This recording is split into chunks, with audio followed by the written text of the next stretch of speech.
Hello, everybody. Welcome to the Colbert Connection. Today is Tuesday. It's 6 o'clock. Well, it might be 6:01. Give us a little leeway. Anyway, I'm Melody Colbert-Keene. And I'm Danica Colbert. It's another day. It's another day. Mm-hmm. And we are thankful for another day. Yes, we are. But we got some stuff to talk about. First, It's a big night. I mean, you need to be here first because the debate. Yeah.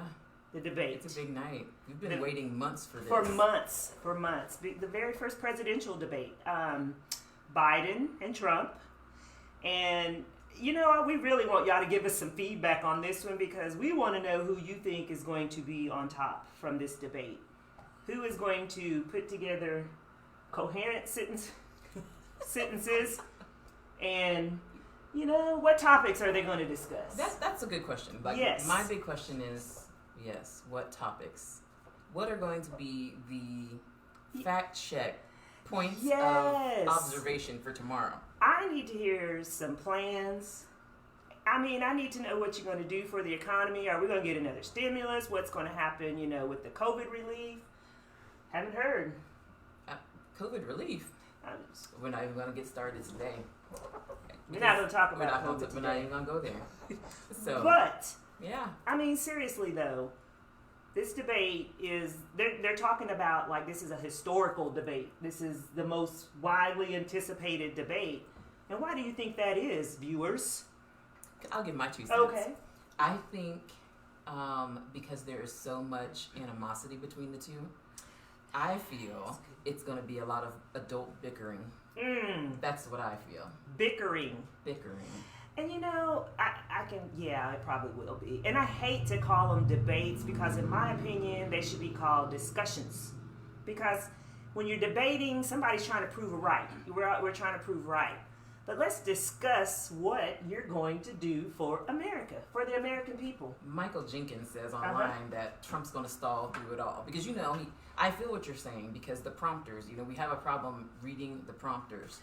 Yes. And has a tendency to go off the prompters. Yeah, and the flashcards, whatever. I don't know what they'll be using tonight, but flashcards. He doesn't necessarily stick to those items. So yeah. I definitely agree that if he doesn't know, he's not going to admit that he doesn't know. No. Well, and I just remember from the last one when he was debating Hillary, and he literally walked around while she was talking and kind of got in front of her. That's a bully tactic. I'm just saying, that's a bully tactic. Now, I hope you don't do that tonight, Mr. Trump. If you're watching the Colbert Connection, and you should be, to prepare for your debate tonight. But be respectful. Both of them need to be respectful. Absolutely. I hope we see that. I hope so. I'm excited for us to recap this next week. I know. It should be interesting. It's going to be interesting. And you know, and even I'm being fair, even with Biden, you know, Sleepy Joe. We need him to be focused also. And, you know, and a lot of people give him a bad rap because they say he stumbles. Well, he did have a speech impediment when he was, you know, and he does a lot to overcome that. But yeah, we're gonna need both of them to focus. We got some more comments. What we got? So Chad says Trump will scream, Biden will babble, and neither will be competent. Man, so we will have the first non-competent debate tonight at 8 o'clock. We hope it's not a non-competent. There's a lot of issues really going on in America that need to be touched upon. Absolutely. And I truly hope that both of them address them in ways that the American people need to know. Not pander to this or pander to that. Stick to the issues and tell us what you're going to do on addressing them. You know what I mean? Tell us what you're going to do. That's what we want to know. Trump and Biden. We know y'all watching the Colbert Connection. And if you're not, you should be. So if I was there tonight and I got to ask a question, I would say, sir, I need to know. Inquiring minds need to know how you pay $750 in taxes because I need to know. Well, I need to know. I can bet you some of our viewers have paid more than that in taxes and have a much smaller income. I pay more than that in taxes. Exactly. I was trying not to get personal with this, but yes. I'm trying to understand. I need to know who does your taxes. And I mean, what do you say? Now we know what the delay was. But you just need to own it. And quit saying fake news. Just own it. American people is not fake news. Just own it. There's a lot of people that do a lot of lying in the government and that kind of thing. But the I, the R, and the S, no, they're going to tell you what your taxes are, what you've paid, and what you need to pay. Yes. Come on now. You're a leader, be a leader, and own up to it. You cheated the system. I don't know what else to say. I need to know. $750. Inquiring minds need to know. What do y'all think about that? $750. I would have felt shameful writing that check. So you know. You know he didn't. No. I'm just and we're not. It just. This is what's happening in America. This is where we are. So this is why topics. these are hot topics, and this is what we are talking about because we want to know your opinions. What do you think about the $750? Michael Jenkins, you on it tonight? I like it, sir. He says they said he had a good tax person. Man, and that's what supporters are saying. It's like, well, I need to know who his tax person is. Absolutely. Is that really what you want to portray to the American people? Or is what he's trying to portray is there are all kinds of breaks that people like us don't know about that we should probably be taking part in. Man, and that's yes. I'm just saying. And if that's the case, I just need you to show me the money. Share the information. Share the information. We all need to be getting breaks like that. But then, who's going to fund America? Good question. But, right now, it's the small businesses, it's the middle class, the fastly shrinking middle class, and the lower income people that are basically funding America. So, yeah. Yes, you have an absolutely fantastic tax man, but come on. Okay, that's all I'm saying. When you release that information, send them to my email address. Carrying on. Yes, ColbertConnection@gmail.com. There you go. Or ColbertConnection.com. Just send it, get us a little heads up. So, the Supreme Court nominee. This is the I shouldn't say that. We're moving awfully fast. Well, I saw a post that said, if we had moved as fast with COVID as we did with a nominee for this seat, we may not be in the predicament that we are. And that's a valid point. That is a valid point. The pandemic just keeps going. And we have to remember, we were in a similar situation when the judge died of Scalia. I don't pronounce his name right. And what did Mitch McConnell say then? On appointing, when Obama tried to appoint, get one out there, and oh no, we gotta wait. We're too close to the election, and we need to let the American people decide. And yeah, we're gonna wait until after the election. So now we have the same scenario, but we're gonna go ahead and push that through because we need to get that in place. We need to get this person in place.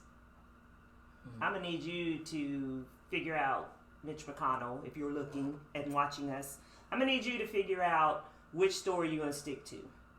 Because you're there to work for the American people, not for your party, and Democrats too, Democrat, Republican. You're not there to work for your party. You're there to work for the people. Why do we lose sight of that? Why is that sight lost once you get up to those levels? Big eyes, little U's. Man. They don't even take our calls. You got a phone number? Yeah. Dear constituents. Dear constituents. We are not able to talk to you, period. Yeah, but anyway, she's going to be probably ushered right on in, and that. We'll have a new Amy Barrett. Was that her name? Yeah, that's it. Amy Barrett. Yeah, so do your research on her, people. Look up about things she's involved in, how she's alliance to, and how she's her judgments that she's sent down. So do your research. Don't take people's words. Do your research. Take our word, but do your research too. So yes, I know we said we weren't going to talk about the pandemic. You can't help it. You have to. Yeah, you have to. So the governor. Yes, the governor of Missouri. Mm-hmm. Mike Parsons and his wife. Mm-hmm. Mm-hmm. Got the old COVID. Got COVID. Mm-hmm. Got COVID.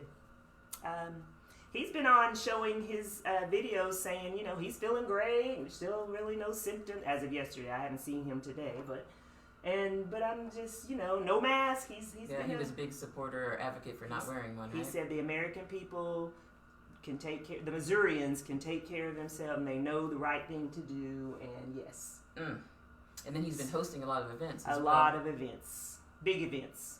Like not a couple of people. We're talking big events. Events like over that number that we're over that threshold. Got it. Mm-hmm. Yeah, but do as I say, not as I do. Mm-hmm, that's it.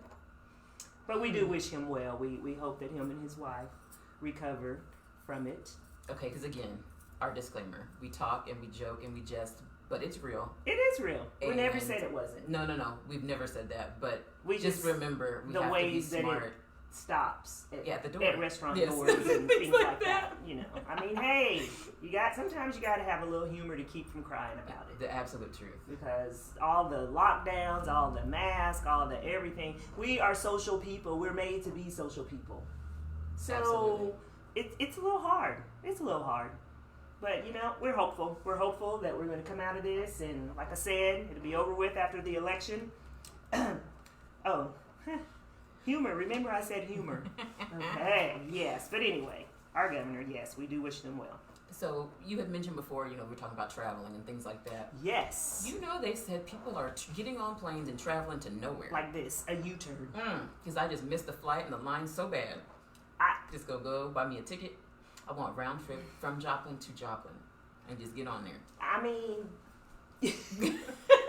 And they're not super expensive. They're like $250. But I'm like, if I'm going to spend I'm going somewhere. I did check on my ticket to Jamaica. And yes. It is only $4.93 round trip.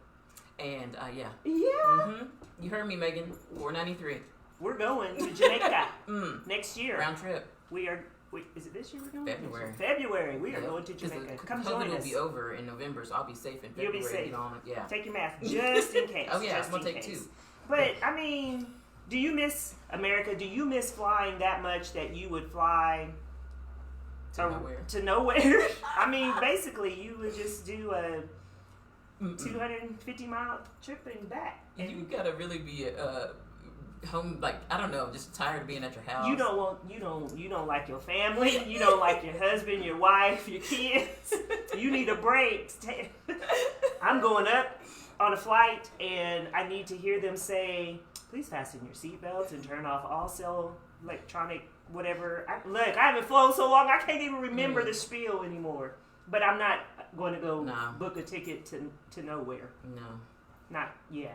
I need to know what those people do that are booking tickets to nowhere. Like, it's just the experience. Are you just I guess. retired? What's going on? Yeah. I don't think they're giving away snacks and drinks on there. They are on these flights. Really? Yes. Huh.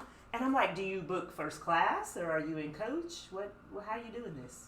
Why would you pay extra? You can get a free upgrade at this point. Going nowhere. Free upgrades for flights to nowhere, and this is going to cost you your points. Yeah. So yeah. Well, I mean, people traveling and people that are already in space are going to be voting.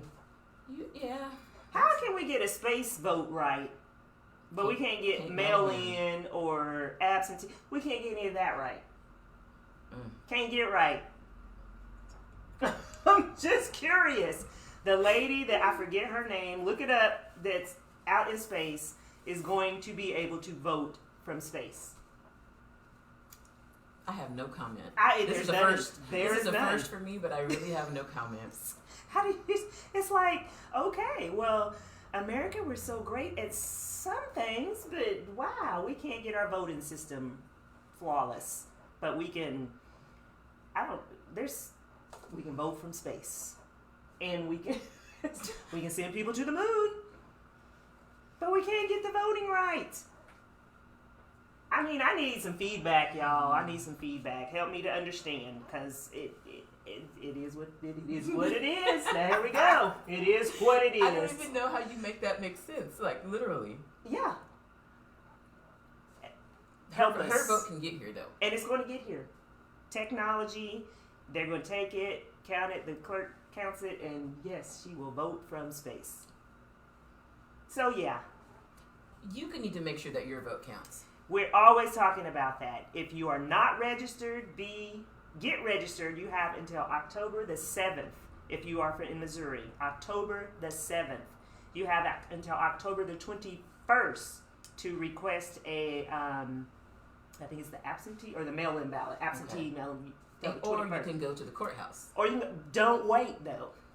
And for people who are already registered, please double check that you are registered. We have heard some people who have been knocked off the register for whatever reason. But we can vote from space. But yeah, so I don't understand that. Please, please, please exercise your right to vote. Get registered. And once you're registered, make sure you are voting. Not only in the November election coming up, but you're going to need to vote in the congressional, the legislative type elections also. And your local. So, moving on. Moving on. I had someone ask me a question the other day, and I thought, let's put it out there on the show. Well, let's do. Let's see how the people, what the people think. Okay, what are we putting out? Do you think that we've become a little too politically correct? Let me tell you why. Do you feel the politically correct way to, if you're staying in a room with people and a person didn't know your name, and they were to say, that lady. Okay. And they described you as the black lady. That would be me. Would that be incorrect politically? Or wouldn't it be? Or does it depend on who you're speaking to or the intent in which they gave the comment? Yes and yes. That is not an answer. But yes and yes, because really, are you just going to point and say that person? What are you going to, yeah, that's a good question. What do you think, viewers? What do you think? How should the address be? And what is the appropriate way to say, I prefer person of color? Because you don't necessarily know my heritage, but you know I'm not necessarily Caucasian. So, person of color. But I do have it in me, so there you go. Right. Fun fact for you. I prefer that over all the other options. But everybody is a little different. So, what is your preference? Melody is my name. That is my preference. Get to know me so you can say, oh, Melody, yes, But yeah, black, person of color, people of color, whatever you said. I'm brown. I'm really not black. I'm really brown. But, for some reason we don't want to say brown because I don't even know why. I'm saying. Yeah. But that goes back to why do we even have those boxes to check? Why does it matter? Why? So my biggest peeve along these lines is for any person to be like, oh, the colored girl. Yeah. Oh, now you. Nothing gets me more riled up than for someone to be like, oh, the color, huh? And as you say that, it's funny because if you really think about it, white is in the color box also. And so which color are you talking about? Absolutely, because the first thing and my friend cracks up at me, she's like, Danica, every time someone says that, you're like, am I purple? Am I red? Like, yeah, which color? Yeah. Which color? It just, and going back into, slavery times and things of that nature, it was the colored fountain and the colored bathroom. So I think a lot of those things to me are all kind of tied up together. But that's part of systemic. That just gets me riled up. But it might not do anything. Like, some people don't mind it. But to me, it's like, no, thank you. It does sound derogatory. I feel so. Yeah. But people might say it innocently and don't think that they're saying anything wrong because they didn't say, the coveted N-word or whatever. Yeah. So. And really words, it's what power you give to them. But if you're being derogatory towards somebody. Absolutely. We're not all lacking common sense. Some people do. But with something you're saying is meant to be offensive. And you don't have to say, oh, I don't mean to be offensive. Well, if you have to say that, then it's usually offensive. Just a good rule of thumb. That's all I'm saying. A good rule of thumb. But, politically correct, it's a lot in the political world. But our guest is someone who's done a lot in the political arena, who is doing a lot in the political arena, who is an active, vocal person who speaks on issues that are, some of us, we would be like, yeah, maybe, okay, well, we're going to let her touch on that. And she does an eloquent job at it. And she also tells stories. And she's also a teacher. I mean, sounds like a full plate. I don't even know what else is out there for her to do. But in case you didn't know, people, I'm talking about Nanda Nunnelly. She is an advocate for people.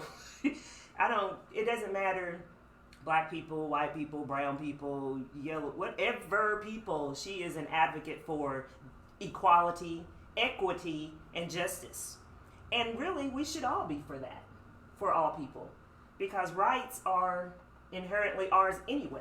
As human beings. As human beings. And so we should all have the same anyway. But yeah, anyway. So we're going to, the next when we get done with, come back with you, we're going to have Nanda Nunnelly. And we are anxious to talk to her and see hear some information that she's got to share with us on what she's been up to and what she's looking forward to doing.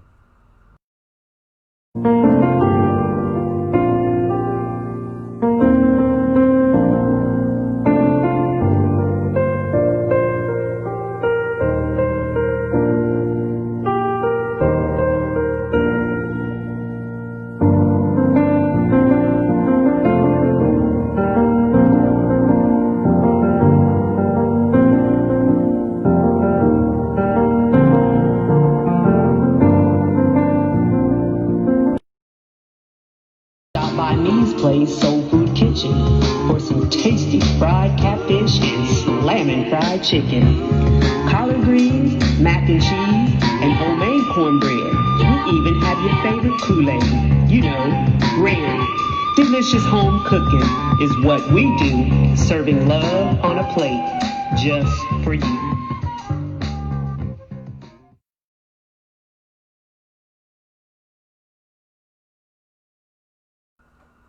All right, back to the Colbert Connection. Thank you for hanging with us. And like I said, we have Nanda Nunnelly that's going to be sharing some wisdom with us and sharing some things that she's doing in the political arena. I'm excited. Hello. Miss Nunnelly. Hello. How are you? I'm wonderful. It is so wonderful to be here also. Oh, I know. We're glad to have you. My uncle, actually, her dad, my uncle's like, how come we haven't had Nanda Nunnelly on yet? How come we haven't had Nanda? And I'm He's been asking us that for 2 months. Yes, for at least 2 months. So, Uncle D, if you're watching, we've got her now. So put a question in. Yeah. So tell us a little bit about you and what you got going on. Well, the newest thing is I was elected to the Democratic National Committee. Nice. 3 people in the state of Missouri represent Missouri on the National Committee, and I was elected for that in June. So getting prepared, I have my first meeting, and unfortunately, because of COVID, it's not in person, so it's a Zoom meeting. Our first meeting is in October. We're really getting ramped up for the election as well. Yes. So that's the other thing been working on, is making sure we get people registered. I appreciate so much what you guys are talking about. As far as our vote is so important. People need to realize that. Yes, and so many people gave up their lives. Yes. For our vote, Yeah. for us to be able to vote. So it's just so important. So getting people registered and making sure that people know absentee, mail-in. In fact, I just did my absentee voting today, so I have my little sticker I put on my mirror at home so I could just look at it every day. Yes, be happy about it. Yes, yes.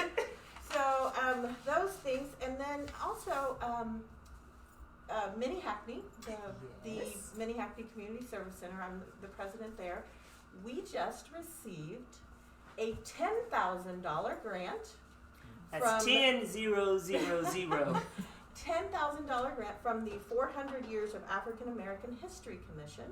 Wow. It is through the Park Service, and what we will be creating with that grant is we'll be making a web page, first of all, a website for Mini Hackney, but we're going to do a virtual Black Heritage tour, do it virtually and also physically. So we will be getting together. We have a year to complete this. So luckily with COVID, we can't really have in-person meeting. We'll be getting people together. It'll be community involvement. And I know you all had been kind of working on some things over here, so we're going to try to on Broadway at Langston Hughes Broadway. So we're going to try to make sure that we get all of that included in. But I'm real excited about that. That is phenomenal. Yeah. So, and then let's see, You'll Langston be on that Hughes. committee when you get one. Yes, you already are. You already are. So, Langston Hughes Cultural Society. Yeah, tell us about that. So, that really came out of just doing a lot of research on the Community Service Center. Okay. And learning that Langston Hughes had visited the Community Service Center back in 1958. Yes. And also, you know, we don't do enough for Langston Hughes. True that. He had always claimed Joplin as his hometown, talked about it in some of his essays, and so one of the things we wanted to do was just to find a way that we could encourage the community to learn more about him. Okay. And so we set it up as a nonprofit. It's a 501c3. So we also received a grant from the 400 Years of African American History Commission. I keep trying to make sure I don't get that wrong. Want to get the name right. Yeah. So we received a grant to put on a play by Langston Hughes. So we are working on, you know, Langston Hughes was not just a poet. He was a composer. He was a essayist. He was so many things, but he was also a playwright. Right. And so in 1958, while he was here in Joplin, he was working on a play. He was writing the music and the actual play called Tambourines to Glory. And so we're looking at possibly putting that play on sometime next year after COVID. We know the original idea, Langston Hughes wrote a play called Black Nativity. And it is the nativity story told from you know, an African American perspective. And originally that was the idea that we would try to do that one, but because of COVID, that's not going to happen this year. You know? COVID has changed so many it has. things. Yeah. So, so that's what we've got going with Langston Hughes, and then we have with Connect to Culture, Minnie Hackney, Spiva, the Post Library with there's a whole bunch of different groups that have come in together. We are bringing Charles McPherson, who was born here Joplin in Joplin. native, yes. He's a master jazz saxophonist. Played with Charles Mingus. So many things. He's just an amazing musician. He lives in San Diego. He's going to come here. We had originally set it for February. Again, COVID. And so now we've moved it to July, but it's going to be called The Journey Home. And we have several different things that we're working on for a week of time that he'll be here, including a free concert for the community. Yes. He's bringing a band with him, and so they'll put on a free concert for the community. And then we'll have a paid concert that we'll be doing to raise money to do a scholarship fund in his name at Missouri Southern. That's good. Yeah, so that's a good collaboration from a lot of organizations here. And as soon as people found out about it, they just wanted in on it. You know, it's just it's really a wonderful collaboration, and so that is. I'll bring up one other. That's plenty. That's plenty. In between, you working and. Yes.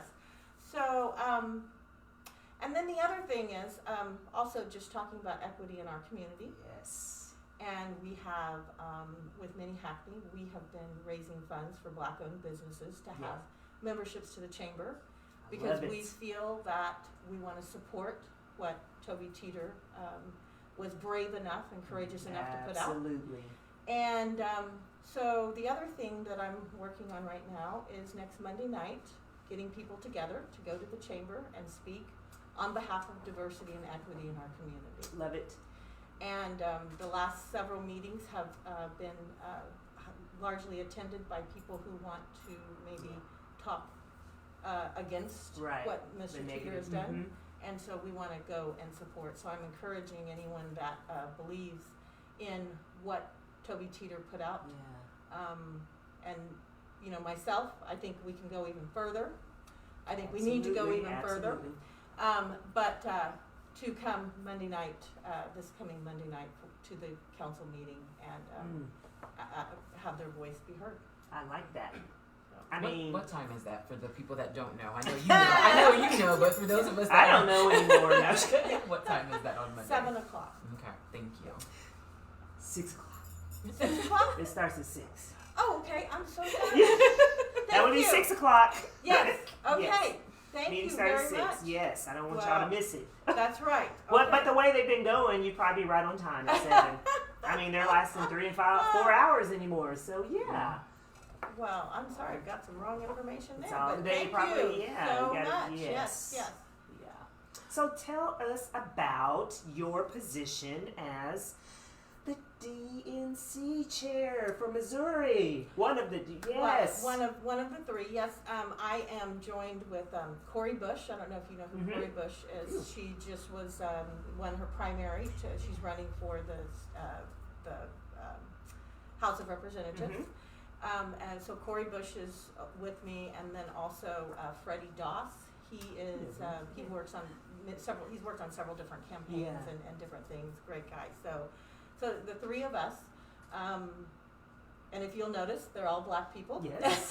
Which like was yes. yeah, which has been really a change, a much needed. It was time, change. So we were elected to represent for the next 4 years. Wow. And usually they have meetings 2 to 3 times a year. And the Democratic National Committee is the steering committee for the Democratic Party. Oh, okay. And so we come up with policies and come up with, how the Democratic Party moves forward. Okay. Okay. So the guidelines and things like that. Yes. Okay. And it'll be much easier to do if we have a Democratic president. Well. Anyways, I am a Democrat, so I'm not gonna. I Nope. won't hide that. Hey, Anyway. don't need to. No need to. Everybody, hey, whatever you are, speak on it. Show that support. So.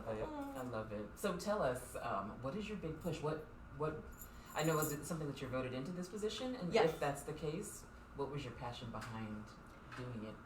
Well, I started about 4 years ago as a delegate for the state of Missouri. I went to Philadelphia, represented Bernie Sanders in the Democratic National Committee, and then became involved with the party as a committee person to the Missouri State Party. And really what I saw was, first of all, the lack of black women voices in positions of leadership. Yes. Second of all, I believe that our rural area was not represented well. We have Kansas City, we have St. Louis, we have Columbia, and we had no people last time from the DNC from any rural areas outside of the main I-70 corridor. I live in McDonald County. Which is amazing in itself. But I grew up here in Joplin, and we are considered a rural community as well, really. True. I mean, it feels like a city here, but you just go a few minutes outside and you are in rural areas. And so, to me, I thought that it was very important that there was a voice for rural areas and from Southwest Missouri. So. That's interesting, because a lot of times you don't see, like you said, that local representation. You always get the Republican representation, and you hear about it all the time. But for some reason, just in my observation, it seems that Democrats are afraid to be vocal or noted or seen. Right. What, can you talk on that, or is that? And that's something that I have seen quite a bit. But let me tell you, this time has been a little bit different. Okay. We have gotten requests for Biden-Harris signs, like you Okay. cannot imagine, in McDonald County. In McDonald County. Look, that's not just like what? In McDonald County, Newton County, Jasper County, all over. We have been giving out signs right and left, and just people that are so excited to put that sign in their yard and represent, but you are right. It's difficult to live in a predominantly red area. Absolutely. People have, worry about jobs and about their social, Yeah. groups and things like that. But this is the way I look at it, is that most of the time people who are Trump supporters or Republicans, Right. they don't have a problem at all talking about their political beliefs. Yes. I have no problem whatsoever talking about mine, and I encourage people to get involved with your party of choice, Yeah. whatever it be, your Right. party of choice. Get involved, because it's important. It's important to our democracy that we do feel represented in whatever party it is. Because it's the right that we have earned. Absolutely. Right? And so just like you say, whatever you're going to be, if you're going to be a Republican, be the best of the daggum Be Republicans. the best. Be the best. You know, That's And right. if you're gonna be a Democrat, be the best. That's right. And that's exactly right. I love it. Do you ever foresee, or do you think there will ever be a time when we won't have to deal with Democrat, Republican, that we're just going to be able to, with this younger generation ushering in and their passion and the way they're grasping hold of things? Do you see a whole separate party come in, or do you see? What do you see? I think that has been tried many times. Our democracy, our country Right. was created with a one-party system. It didn't True. have two parties to True. begin with, but very quickly split into two parties. So it's kind of one of those things. It's like, football game. What's the fun to go and just watch one team play? You know what I True. mean? You got to have those two teams and differing views. And but one thing I hope to see is that our two-party system could work together better, Yeah. because it right now it doesn't This- function. that's It it, just yeah. doesn't function, and we have to be able to see things from both sides. I think that's what we are lacking right now in so many ways, is to be able to work together. It's okay to That's- have two parties, and it's okay to Difference of opinion. yes, Yeah. but I've heard many people talk about, even back in the 90s and the 80s and the 70s, like the senators and representatives, they would go and battle it out, at Yeah. the Capitol, but then they would leave and go home Go have and maybe dinner. go out to go have dinner Yes. together, Yeah. That doesn't happen anymore. We don't function that way, and that to me is really sad, because I have very good friends that Yeah. are Republican. We'll sit and have arguments, and we'll sit and Yes. discuss, but we can still be friends, and Yeah. we should be able to do that.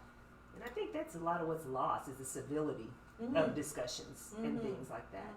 I feel like some of that comes from probably leadership in place. I feel like that's part of, it rolls Yeah. downhill. But Yeah. I feel like, yes, you have those friends now, and like they will cut you all the way off because All the you way. don't see the way that they see. Some people are talking about on Facebook how they just, I've lost like 10 friends today because I made a political comment. Yeah. So my question after all that to you would be that you've been in these positions for a little while. How do you feel after things like George Floyd and things have happened this year? Are conversations completely different in your world, in the political Yeah. field? Well, I will say that my world, because of me coming out so strongly as a Democrat for many years before, I don't deal with a lot of people that feel differently from me and a lot of these Okay. things. You know what I mean? But yes, the conversations that have been needed for so long are finally, I think, starting to be had.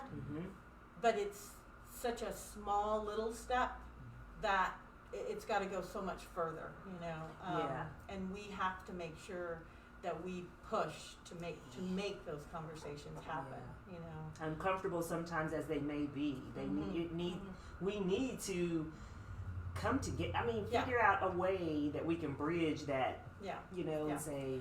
And I say often that I am not going to allow you to be comfortable in order to make me uncomfortable. I love it. It's Yes. time that you feel some Yeah. uncomfortableness in Yeah. having these discussions, because I've been uncomfortable for a long Long time. time. And it's almost expected of us, and I'm saying us because I'm specifically talking of Black, brown people. It's expected of us to be forgiving and, oh, it's okay, you didn't mean it, or whatever it may be, or keep your viewpoint down, or that kind of thing. So I get that. I get that and agree with it because we we're mad as hell. We're not taking it no more. That's the only quote I could think of right now. Sure, there's some more out there, but so you've that's a lot going on with the Democratic position that you have and the political position that you have. Can you speak a little bit on? I seen that it says you're teaching and healthcare and storytelling.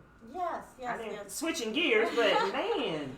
So I started about 4 years ago going to schools, and I do basically living history presentations. So I have several characters that I do. I do own a judge who was the enslaved woman of George Washington, the president of George Washington, who escaped, and she was constantly pursued all the way up until George Washington died. And so, and the only way we know about her is because he put an ad in the newspaper that, trying to get her to come, for people to catch him. People don't think about George Washington as being a slave owner in Philadelphia, which was a free, basically free area. And so her story really resonated with me, and so that was the first character that I started doing. And then I also do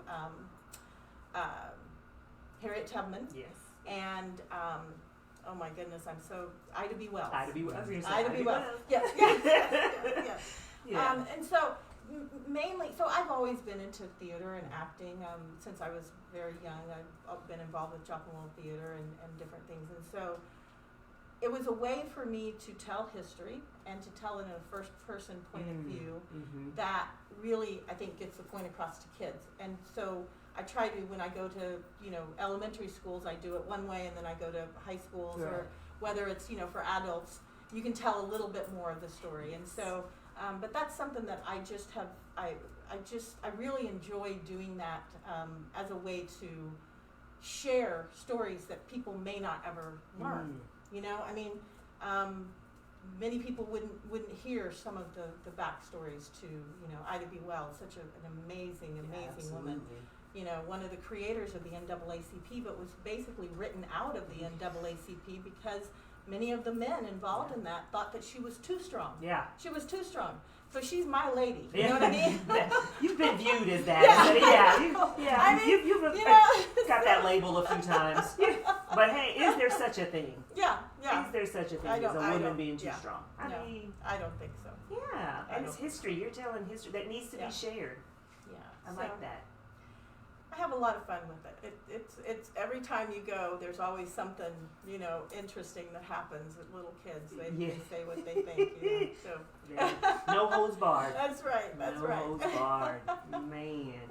So you're working hard with doing that. You're doing storytelling. You're teaching. Yeah. So basically, what I have been doing is I'm a substitute teacher down in McDowell County. And then I also was working with the Parents as Teachers program with East Newton. Wonderful. East Newton School. I know.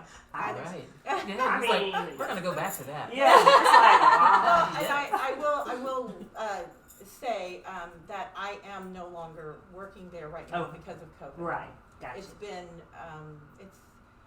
it has been a really difficult time for some of those programs, especially, Parents as Teachers program where you're actually going into people's homes and that type of thing. Yeah. So, I didn't think about that. Yeah. So. And that was a needed program. I remember when I was a single mom back in, Parents as Teachers would come in and make sure the kids were, as far as their development and everything. Right. So that's a needed resource, and that's sad if that's not being able to be done. Yeah. Well, and it some of the school districts are continuing to do it and trying to do it as safe as possible. Yeah. But you probably all have read about the Newton County Health Department that has allowed students who are have been asked to quarantine. They've allowed them to come back to the school to go to school and participate in sports. And so with no quarantine? I mean, no quarantine. Yeah. Okay. That's right. I think it's basically for the sports program, but you know, so I think it makes for a very unsafe environment, especially for people who are susceptible to, you know, having issues if they contract COVID. So, difficult decisions that many teachers are making right now in school districts across our state and across our nation. Yeah, and we applaud teachers because, you know, they have the hardest job to me, you know, and I still can't for the life of me understand how it's ever discussed to cut funding for education when that's what we're putting out into the world, to be the leaders and the company heads and things like that. But we want to cut education and how we teach them and cut the salaries and all that. Yes. Never understood that. They should be paid more instead Absolutely. of less. Yeah. Absolutely. More money Especially going. in Missouri. Yeah, definitely. Yeah. Definitely. We talk with that. And many families are understanding how hard it is to be a teacher Yes. now when they are, you know, teaching their kids at home. Yes. So, They're like, hey, where's the timeout button? It's like, hey, fire that teacher. Yes, this disruptive student. yes. Yeah, that's your kid. Yeah. So it's. I guess I want to know on going back to the political because it's just It's that time of the year. It is. Yes, it is. And it's it never goes away. I mean, it's always something popping up. So, what would be one of the most difficult things you've had to encounter in doing your, in your political endeavors or trying to fight for equity and justice? Probably the most difficult thing that I encountered was several years ago. I was part of the platform committee for the Missouri Democratic Party. And one of the things that we did is we traveled all over the state and we talked to people about what they wanted to have in the platform. We were rewriting the platform for the Missouri Democratic Party, which had not been done for years and years. And so in attending these meetings across the state, I don't know, it may be because I was the only black person, but I had people come to me and tell me about racist activities happening within our Democratic Party. Wow. And that's hard because, you know, here I am as a supporter of the Missouri Democratic Party. But it would have been harder for me to have done nothing. And so, you know, during that process of going through and examining and realizing there was no way to call it out. There were no, you know, policies in place to hold anyone accountable. And so what I did was I worked with a dear friend here in Joplin, actually, and we created a unity and diversity panel, a panel that anytime there is any type of you know, it started out with dealing with racism, but as I started thinking about it, you needed to have, you can't just do just racism. It needs to be sexism. Yeah. It needs to be anything. Ageism, all of that, yeah. Yeah, homophobia, xenophobia, yes. you know, everything. And so we created this panel to speak to those issues and to hold people accountable. So there is an 800 number that people can call now that is always posted at any Democratic gathering that they can call, or you can get it on the website at the Missouri Democratic Party. If you know of issues of racism or any type of ism, you know, you can contact, and I'm the chair of that part of that committee, and we will investigate and we will hold people accountable. So I say the hardest thing is just like in your own family, when you have a kid that, you know, a teacher's saying, hey, this kid is bad, they've done this, they've done that. That's hard. It's hard within the Democratic Party to hear that as well. But the worst thing would be to ignore it. And so that's one of the things that I'm very proud of, being able to be a part of that. That's good. No, you go ahead. Sorry. I was going to say that because a lot of times in the Democratic Party you hear of contention, a lot of contention. What locally or in your arena, what do you see that can be done to overcome that, or to put that message out that, And I know it happens in everybody's. It's just not vocal sometimes. So what would you? You know, and when you're speaking of contention, maybe I'm not understanding what you mean. And that could be the wrong word. Not really contention, I guess. Maybe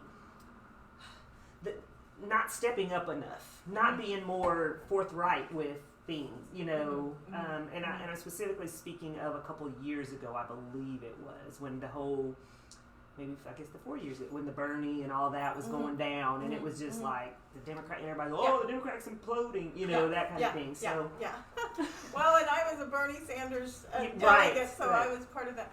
So you know, I think it's kind of like bringing in new people, and then those people not understanding how the other people have worked, and then it's like, you know, button heads and trying to learn how to work together. And I really believe in our part of the state, in Southwest Missouri, we did that better than some of the other places.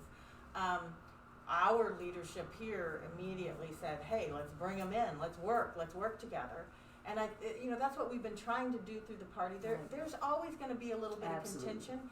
You know, it's just like many people wanted Bernie Sanders to be the nominee, and then many people had Joe Biden, and you saw that, you know, back and forth. I do hope that people understand how important it is that we support Biden, because it's much bigger than just, I didn't get my favorite candidate. Absolutely. You know, but I think it really comes down to, just like anything else, making people knowing that they have voice. And if you don't feel like you're having voice, you're not going to remain a part of something. Yeah. And I'll be the first to say, if you feel like within the Democratic Party that you don't have any voice here, or that your voice is being shut down, call me. I'll give you my phone number. Look me up on Facebook. Yeah. Let me know, because that's not how we want anything to happen. I mean, that's what I have tried to do more than anything, is to make sure that everyone has voice, that everyone feels that they have a place within our party. So you let me know if there's anything at all. Y'all heard that, right? Yeah. Call her directly. Get her on Facebook, on Messenger. She will get back with you. Yes. And we you know, we really need to know the concerns. We can, I say we. I keep. No, the Democratic Party can't see everything or know everything, but it is our job to try to get out there and to do what we can to do that, you know. So, but if there's ever a time that somebody says, hey, I think we need to have someone from the Democratic Party step up here and speak or say something, let us know. We've got plenty of people that you know, are willing to step into those positions. Yes, and we have something coming up really soon called Eleanor Roosevelt Days, where there's going to be quite a few people stepping up and talking. I think even yourself, maybe. Absolutely. I'm going to be the MC, actually. That's right, yes. That's right. Yes. And so that will be, let's see, it's going to be October 16th. Yes, and it's going to be all digital, so you can tune in. We've got a wonderful musician. I don't know if you've ever heard of the Ozark Mountain Daredevils, but they're a band from way back in the 70s. I know. We were listening to the Jackson 5 back then. But anyway, Marvin Gaye, just saying. Al Green. Well, one of the Ozark Mountain Daredevils has written a song that is perfect for the times that we're living in right now. Nice. And so he's going to be performing. There'll be musicians and all different types of things. And I believe digital tickets are available for $15. And there'll be several, let's see, who we have speaking. Nicole Galloway for governor, Alyssa Kennedy for lieutenant governor, Yinka Folletti for Secretary of State. Have you heard Yinka? Oh, he's wonderful. Rich Finneran for Attorney General, and Vicki England for State Treasurer. So that's a good lineup. Yeah. Pretty good lineup. Pretty good Make sure you tune into that October the 16th. If you want to know what's going on in the Democratic Party, that's a great place to start. Absolutely. Right there. And that's for anybody. That's right. That's right. Well, thank you, lady. We appreciate sharing this time with us. And was there any closing thing you want to say, or just make sure that you are registered to vote and that you vote? It's so very important. It's what our country was founded upon. Absolutely. Our representation. Make sure that you vote. Love it. I love We it. couldn't have said it better ourselves. I know. I mean, it just goes back to the importance. Every vote counts, and we've got to have people registered. Absolutely. I know. And like she said, she voted today. Yeah. So You can vote. You can go vote. vote. Today. Not today, it's a close, but, but tomorrow.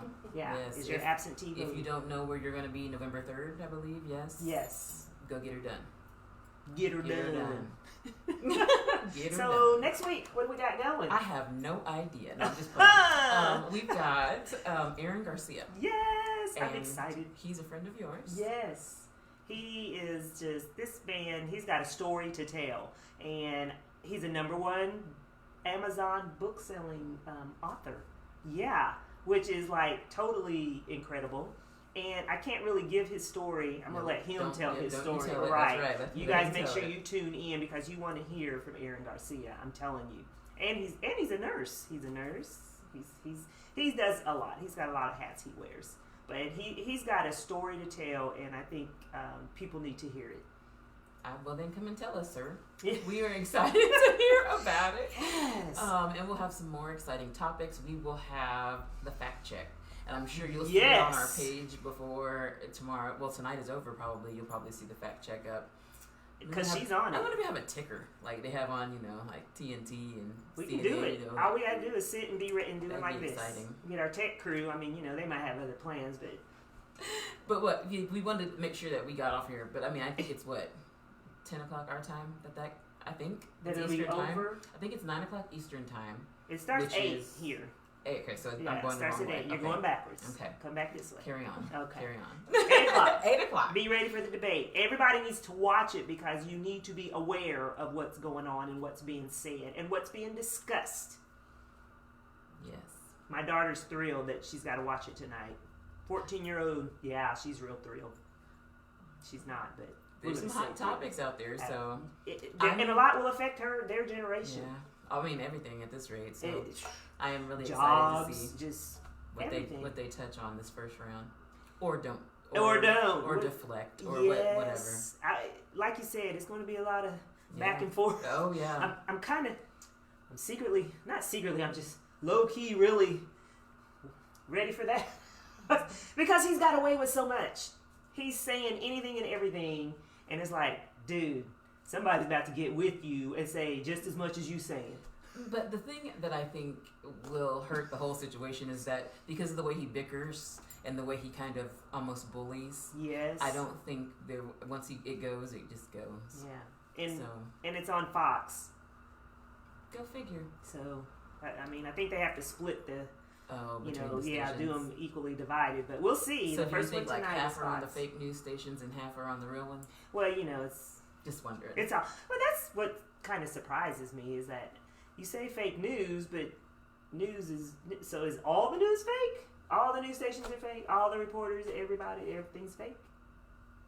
Inquiring minds want to know. Anyway, make sure you watch the debate tonight at 8 o'clock.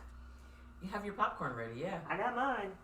And be sure to join us next week, Tuesday at 6 o'clock for the Colbert Connection. Thank you.